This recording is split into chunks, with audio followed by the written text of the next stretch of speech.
আমি বললাম, আমি ব্যর্থ। আল্লাহ বলেন, বিশ্বাসীরা সফল হয়। আমি বললাম, আমার জীবনে অনেক কষ্ট। আল্লাহ বলেন, নিশ্চয়ই কষ্টের সাথে আছে স্বস্তি।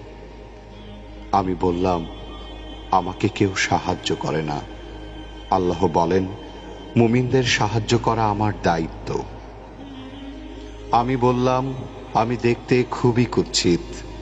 আল্লাহ বলেন, আমি মানুষকে সৃষ্টি করেছি সুন্দরতম আকৃতিতে। আমি বললাম, আমার সাথে কেউ নেই। আল্লাহ বলেন, ভয় করো না, আমি মুমিনদের সাথে আছি। আমি বললাম, আমার পাপ অনেক বেশি। আল্লাহ বলেন, আমি তওবাকারীদের ভালোবাসি। আমি বললাম, আমি সব সময় অসুস্থ থাকি। আল্লাহ বলেন, আমি কোরআনকে রোগের নিরাময় হিসাবে পাঠিয়েছি। আমি বললাম, এই দুনিয়া আমার ভালো লাগে না। আল্লাহ বলেন, তোমার জন্য পরকাল, ইহকাল অপেক্ষা শ্রেয়।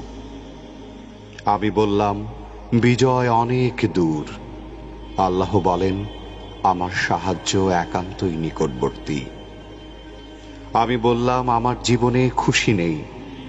আল্লাহ বলেন, শীঘ্রই তোমার রব তোমাকে এত দেবেন যে তুমি খুশি হয়ে যাবে।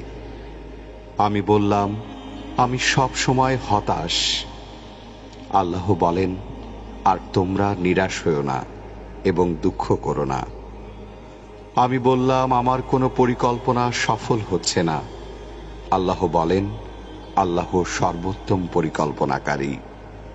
আমি বললাম, আমার কেউ নেই। আল্লাহ বলেন, যে ব্যক্তি আল্লাহর উপর ভরসা করে তার জন্য আল্লাহই যথেষ্ট। এত নিয়ামতের ভাণ্ডারে থাকার পরেও সন্তুষ্ট চিত্তে আমরা আল্লাহর নিকট শুকরিয়া জ্ঞাপন করি না।